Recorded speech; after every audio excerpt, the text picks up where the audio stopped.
Welcome to my last episode from this apartment. From next week, things are going to start shaking up.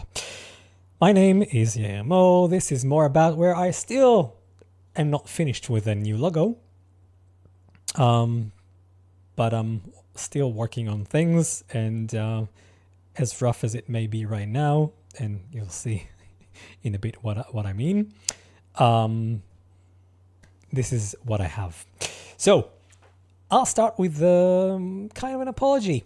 Last week I was talking about all sorts of ownership issues, which are very dear to my heart, and I said that Google is preventing side-loading apps on Android devices. Well, this week I saw a video by Louis Rossmann, SSN. If you don't know him, go check him out. Follow him. He's probably the most logical, common sense person on the internet. If you care about tech and your privacy, ownership, rights, he's the guy to follow. And he made a good point about how you shouldn't do what I did, which is, he calls it give in to the premise of assholes. Sorry for the curse there. The word sideloading is a term coined by the people who see that as a bad practice, as a malpractice, because why should you be able to load apps that you want to install on your own device without the company who made the OS being responsible for it? But if you look at Windows machines, computers, PCs, they don't have an app store. I mean, they do, but nobody uses the Windows Store, okay? When you want something installed on Windows, you go to the software website, like Adobe or OBS for this sense, or whatever else you can think of, and you download the software and just click install.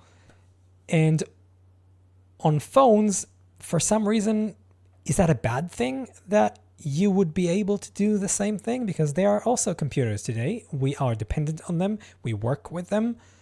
We pay a lot, exorbitant, the word of the month, amounts of money for them.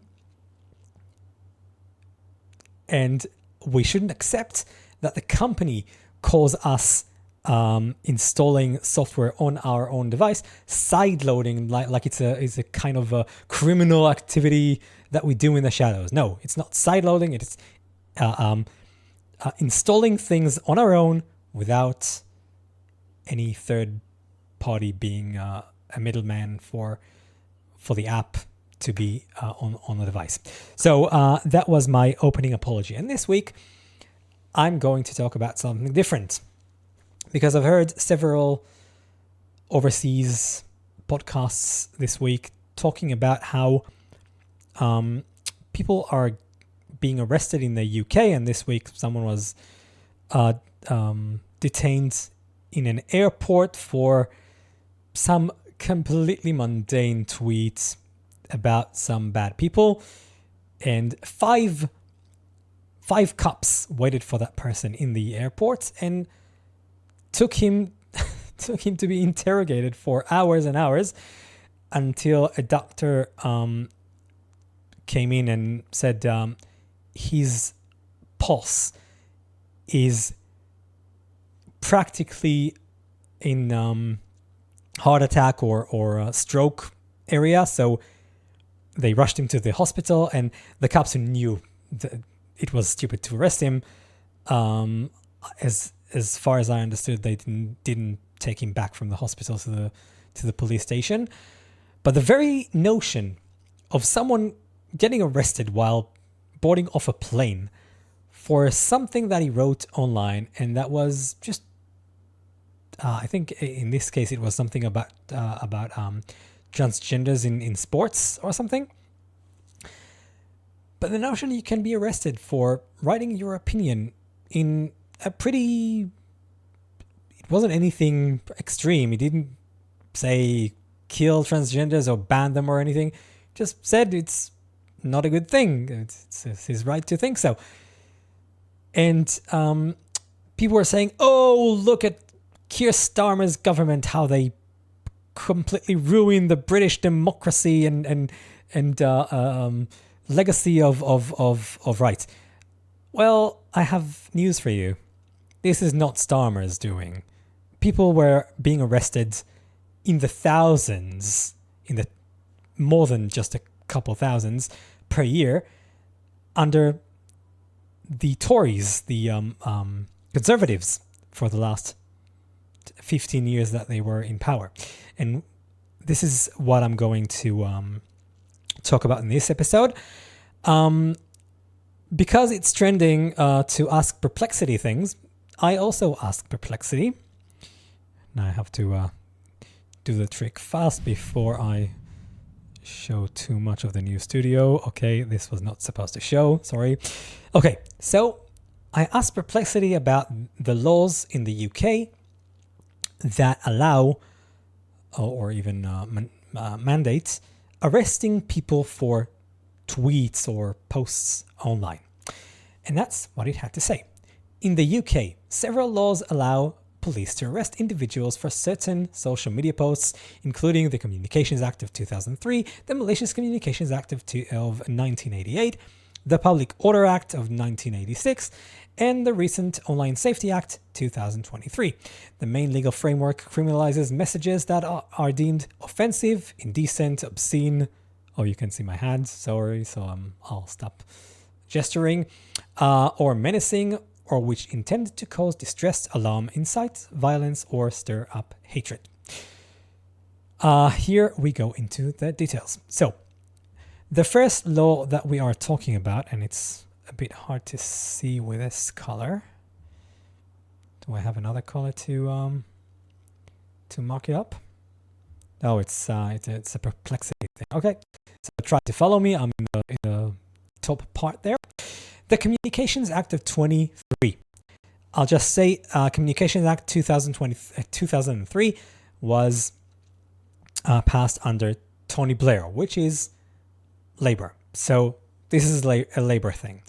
Section 127 of this act says it makes it offensive. It makes it an offence to send grossly offensive, indecent, obscene, or menacing communications over public networks, including social media. The law has been used to prosecute messages. This is an AI phrasing error, to prosecute people who posted messages on Twitter, Facebook, and similar platforms, especially if they target individuals or incite violence. Okay, next one. Malicious Communications Act 1988. That is under Margaret Thatcher. She was in power from 79 all the way to 1990. So this is a Tory thing. This is under the Conservatives. That act prohibits sending messages with the intent to cause distress or anxiety, either threatening, abusive, or offensive in nature.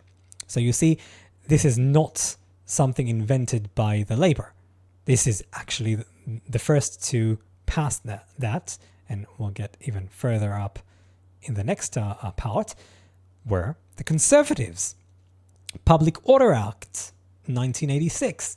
Again, Margaret Thatcher. Section 5 criminalizes threatening or abusive words or behavior, including online speech, if likely to cause harassment, or, as the Brit says, harassment, alarm, or distress. Distress. This is very general. It's very inclusive in the bad sense of the word, that it includes many things that shouldn't be criminalized. It's completely bananas. Has a lower threshold for prosecution than hate speech provisions requiring intent to stir up hatred. So, see, the Tories actually passed an even worse act for free speech than the Labour ever did. And then we come to the last one, Online Safety Act 2023, again, under Rishi Sunak, Conservative, imposes new duties on social media companies to limit and report harmful communication, such as incitement or violence or abuse. Recent enforcement led to high-profile arrests when posts were alleged to incite violence, cause public disorder, or target protected groups. Again, this is the Tories doing, the Conservative Party of the UK, the right. I don't know how else I can say this. The right in the UK is the side that has caused the most damage to free speech in the country. Arrests and enforcement. Police make dozens of arrests daily for offensive online communications, although the majority are not prosecuted or imprisoned, and I'll get to that in a bit. Controversies center on what counts as menacing, grossly offensive, or threatening, leading to debate around free speech. That's exactly what I'm doing here now. Criticism and debate. Critics say these laws restrict freedom of expression and sometimes criminalize merely, that's me here. Me. That's enough for that. And you have a nice summary table here. I don't know why the order is so not in order. It should be 86, 88, 2003, and 2023. But you can see the penalties in the third column there. The 2003 Act by the Labour imposes fines or up to 6 months in prison. The 88 one, up to 2 years in prison. 2 years for speech that is what was the distressing. If you caused distress to someone, that's classic free speech thing. It's whoever says the how do you call it, the snowflake generation started in the 2000s. No, it started way before, at least in the UK, and it started by the right. So the right in the US may not be anywhere near that craziness, but the right in the UK has been there for decades in that control freaky shut up and what's the classic Brit line from World War II? Keep calm and go on, or something. This is exactly that. You are not allowed to talk. Let the government do everything, and you just live your life quietly and don't bother anyone else. This is not something Americans, I think, can even grasp. You think there is a difference between the left and the right in this sense, but there is none. There is none. And actually, your country is going there right now. Your current regime is passing some laws that are very, very unfriendly to freedom of speech. Not nearly as unfriendly as those in the UK, but still, it's not a good direction to go. The next thing I wanted to talk about was one of the sources that the AI quoted here. This is a site called Myth Detector that it's so funny. I'll just start reading. It starts from something the Prime Minister of Georgia said in a I think it was on Facebook. Yeah, it's a Facebook post. So Nino Tsilosani wrote that in the United Kingdom, more than 1,000 people, sorry, I can't see the line, are arrested each month due to social media posts. Cited this example in the context of popular uproar over media regulation. And it was,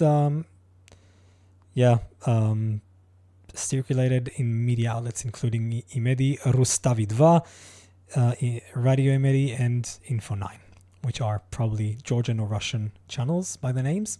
I mean, Rustavidva has to be Russian, I think, right? I think so. So what they had to, the myth busters on the internet had to say about that. The statistics on arrest in the UK related to social media posts are real, but are being shared without context. The laws under which people are arrested also apply to harmful communication, which includes incitement to terrorism and violence. The law also covers online threats and abuse, including unwanted communication via email or other means. Accordingly, these crimes are also included in the statistics. Additionally, police are obliged to launch an investigation upon receiving a report of a violation. However, the statistics also show that despite the high number of arrests, the number of people who are actually prosecuted or imprisoned is low. For example, in 2024, only 137 people were sentenced to immediate imprisonment under these provisions. Nonetheless, there is criticism in the UK that the law in question may constitute a restriction on freedom of expression. And there were a few graphs here that I wanted to show. These are the arrests being made in the UK for social media posts, according to these laws. So you can see in 2017 it was 5,500 the whole year. By 2020 it was almost 10,000, and then in the last 2 years of the graph, which aren't the last 2 years, they are we don't have 2024 here, and 2025 isn't even over. So I don't know what's happening right now, but I assume it didn't go down after you see the last year is 2023, in which the last law considering this matter was passed. So my guess is now there are even more arrests after the law was passed. Unless the fact the last one made social media responsible, made them censor posts in the first place, so they were never seen by people who complain about them, and then maybe cops never showed up to arrest the people who wrote them because nobody ever saw them. But this is another kind of free speech aggression, attack against free speech, but let's leave that for now. We're dealing with the years up to 2023, and you can see the last 2 years, over 12,000 arrests a year, which are 1,000 arrests a month. So this is correct. This is a fact. This is not something that you can discharge as an untrue myth or something uncontextual. And here we have the graph, which I have difficulty seeing, the amount of arrests versus the amount of prosecutions and sentences for prison time. So you can see that the arrests went up considerably in the last few years, and then dropped just a little bit. And this is just the percentage. So it's even the drop there. It's not a drop in arrests. It's a drop in the rate in which they are going up. So this is not a good thing.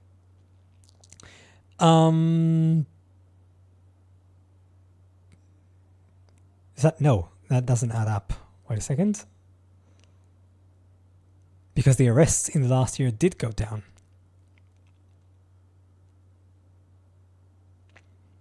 Yeah, it says it's a percentage change. And this is that's odd. I don't know how they count this. There's something different about the counting, probably.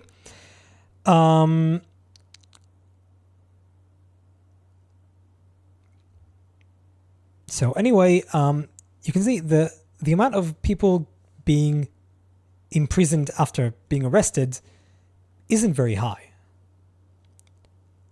And it's going down. But this is not the important part. If you live in a country in which every year this is let's see if it said 12,000 people arrested and what was it, 130 something people convicted. I think it was 137 people in 2024. That's about 1%. 1% of the people being arrested were actually imprisoned afterwards. So this shows you, it doesn't show you it's a myth. It actually shows you how completely bananas that country has gone, because the fact that you arrest so many people, out of which so few are actually being punished, shows you that you're arresting too many people in the first place. Because if there is no reason to charge them, there was no reason to arrest them in the first place. But still, people are being arrested, and myth-busting website fact checkers are saying, no, it's fine. People are being arrested, but not charged. It's all right. If I get arrested for every second post I write, let's say, okay, not every second post, okay? I post quite often in certain social networks, and I'm very unshy about my opinions. Let's say I would be arrested once a month. 12 times a year of being detained and losing work time and time with a family and being distressed and being just closed in a room with cops, or even the very fact people see me being cuffed and led to a police car. This is harming people. I mean, that person from this week, his pulse reached almost 200, which is when I run half an hour, I don't reach 200 pulse. This is crazy amounts of stress. And and if you're one of those crazy people, you say, "Oh yeah, maybe that's justice." So he feels like the trans people he offended feel. No one should have their pulse go up to 200 from reading someone write something online, okay? Unless it's directed personally at them, or if it's a specific threat to them. Otherwise, there is no reason. Or if you're someone like me who gets angry very easily, which is obvious by the tones I'm reaching here, because I can see by my volume graph that I've been shouting a bit. Sorry. So the fact people are arrested and not charged is another proof that these laws are bad and should be changed and revoked, and they are not democratic, they are not just or right or anything good. They are just an excuse to make citizens afraid to speak up. It's an attack on free speech, and it's been going on in the UK for decades. In the rest of the West, I think it's in certain European countries, it started rising in the last few years. In Australia, it's very bad now. It's been getting worse by the year. I think it started around COVID, or maybe a bit before that. They had right-wing governments most of the time, right? Not most of the time, but I think in the 2000s and 2010s, they had about the same amount of years under Labour governments and Conservative governments. They had Tony Abbott a couple of times. They had what's her name, Julia Gillard, with her funny accent, and a few others. Oh, what was the name of the guy with the white hair? What was his name? He looked like a character from a Disney movie. Oh, and the current one who looks like Elmer Fudd. What's his name? I forgot. But anyway, Australia is very bad. The UK is extremely bad and has been like that for decades. And the fact that these laws are Chinese level of imposing and threatening over over civil rights is supposed to make anyone who cares about democracy and free speech and liberal rules go nuts and shout up and speak up and call your representatives. Make sure nobody even bears to bring up their mind those very ideas, not to mention actually discussing them in parliaments all over the world, including my country, Israel. Those laws have been discussed in our parliament several times over the past few years. This has no place in democracy. These things belong in Russia, in China, in countries like that, maybe in several countries in Africa where the regime shuts up all opposition. Yeah, let's go back to me and then turn that off. Sorry again. If you care about individual rights, make sure to follow those trends. Don't let representatives do things without you watching over the back, because they do that. Like we saw in the UK, I don't think nobody even noticed these laws existed until the last few years where it suddenly came to I mean, I guess it started with things being like most of the population probably agreed back in the 80s that certain things are very distressing, like I don't know, neo-Nazi speak or anything. I don't know what was the trigger for that law in 86 and then 88. But the wider the net is cast of what is considered harmful or distressing, the more people are starting to understand this was a big mistake, and it already happened in too many countries and is happening in more countries. So don't trust anyone, any political side, it's not about politics, it's about control. Don't let any control freak pass these laws.